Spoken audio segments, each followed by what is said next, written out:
क्या एक से अधिक भगवानों का नाम जपना पाप है? क्या ऐसा करने से साधक का मन भ्रमित हो जाता है या फिर उसकी भक्ति कई गुना बढ़ जाती है? कई लोग डरते हैं कि कहीं भगवान नाराज ना हो जाएं, लेकिन सच्चाई ये है कि ये डर नहीं बल्कि अधूरा ज्ञान है। आज की इस कथा में हम उस रहस्य को खोलेंगे जिसे समझ लेने के बाद आपका नाम जप सिर्फ आदत नहीं बल्कि साधना बन जाएगा। सनातन धर्म में ईश्वर को सीमाओं में नहीं बांधा गया। वेद कहते हैं नेति नेति, यानी ईश्वर को किसी एक नाम, एक रूप या एक दिशा में बांधा नहीं जा सकता। जब कोई व्यक्ति राम, कृष्ण, शिव, विष्णु, दुर्गा या हनुमान का नाम जपता है तो वो अलग अलग देवताओं को नहीं बल्कि उसी एक परमात्मा के अलग अलग रूपों को नमन करता है। जैसे सूर्य एक है लेकिन उसकी किरणें अलग अलग दिशाओं में फैलती हैं। जब इंसान एक से अधिक भगवानों का नाम जपता है तो उसका मन धीरे धीरे संकुचित सोच से बाहर निकलता है। वो मेरा भगवान और तेरा भगवान से ऊपर उठने लगता है।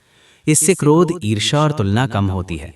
मन शांत होता है क्योंकि वो जान जाता है कि शक्ति कहीं बाहर नहीं बल्कि भीतर है। शिव का नाम जपने से भीतर वैराग्य जागता है, मोह टूटता है। विष्णु या राम का नाम जपने से जीवन में धर्म और मर्यादा आती है। कृष्ण का नाम प्रेम और रस देता है। दुर्गा का नाम साहस देता है और हनुमान का नाम डर को जलाकर राख कर देता है। जब ये सारे नाम श्रद्धा से जपे जाते हैं तो साधक के चारों ओर एक अदृश्य सुरक्षा चक्र बन जाता है। अगर नाम जब सिर्फ गिनती बन जाए तो नाम का तेज कम हो जाता है।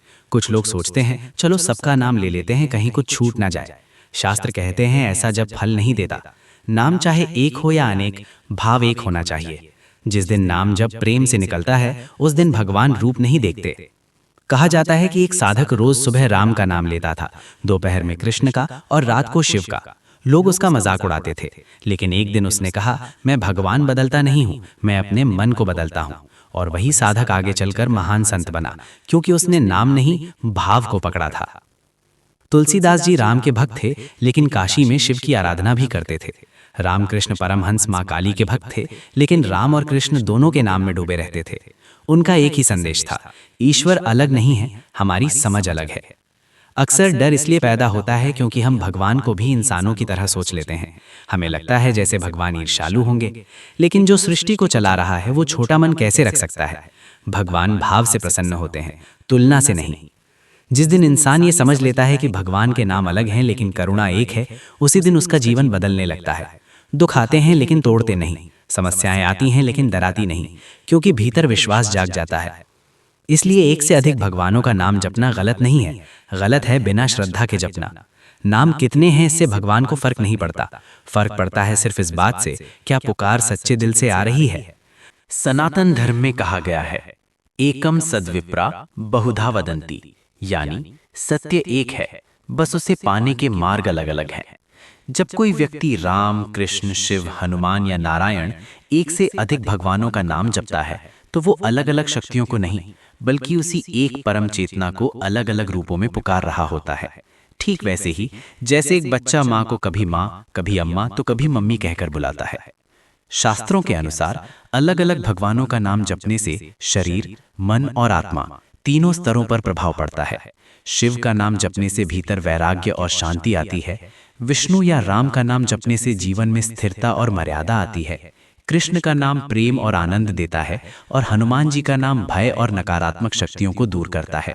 जब ये सारे नाम एक साथ जपे जाते हैं तो साधक का जीवन एक सुरक्षा कवच में आ जाता है। पर रुको, हर चीज के साथ एक नियम भी होता है। अगर नाम जप सिर्फ डर, दिखावे या कंफ्यूजन में किया जाए, जैसे ये भी कर लो वो भी कर लो, तो मन और ज्यादा भटक जाता है। संत कहते हैं नाम कई हो सकते हैं लेकिन भाव एक होना चाहिए। जिस दिन जब गिनती बन जाए और भावना खो जाए उस दिन नाम सिर्फ आवाज रह जाता है, साधना नहीं। कई महान संतों ने एक से अधिक नाम जपे हैं। तुलसीदास जी राम के उपासक थे लेकिन शिव को भी उतना ही मान देते थे। रामकृष्ण परमहंस काली के भक्त थे पर उन्होंने राम और कृष्ण दोनों का नाम जपा। उनका कहना था दरवाजे अलग हैं लेकिन मंजिल एक ही है। जिस दिन इंसान ये समझ लेता है कि भगवान आपस में अलग नहीं हैं बल्कि हम ही उन्हें बांटते हैं, उस दिन उसका अहंकार टूटता है। और जब अहंकार टूटता है तभी सच्ची भक्ति जन्म लेती है। उस दिन भगवान नाम नहीं देखते, वो सिर्फ ये देखते हैं क्या पुकार सच्चे दिल से आ रही है या नहीं। इसलिए अगर आप एक से अधिक भगवानों का नाम जपते हैं तो डरिए मत। बस ये याद रखिए नाम कई हो सकते हैं लेकिन श्रद्धा एक होनी चाहिए। क्योंकि जहाँ सच्ची श्रद्धा होती है वहाँ भगवान खुद रास्ता बना लेते हैं। अगर ये सच आपको भीतर तक छू गया हो तो याद रखिए, नाम कई हो सकते हैं लेकिन रास्ता एक ही है। कमेंट में लिखिए जय श्री राम, हर हर महादेव, जय श्री कृष्ण और वीडियो को वहीं तक देखिए जहां आपकी आत्मा शांत हो जाए।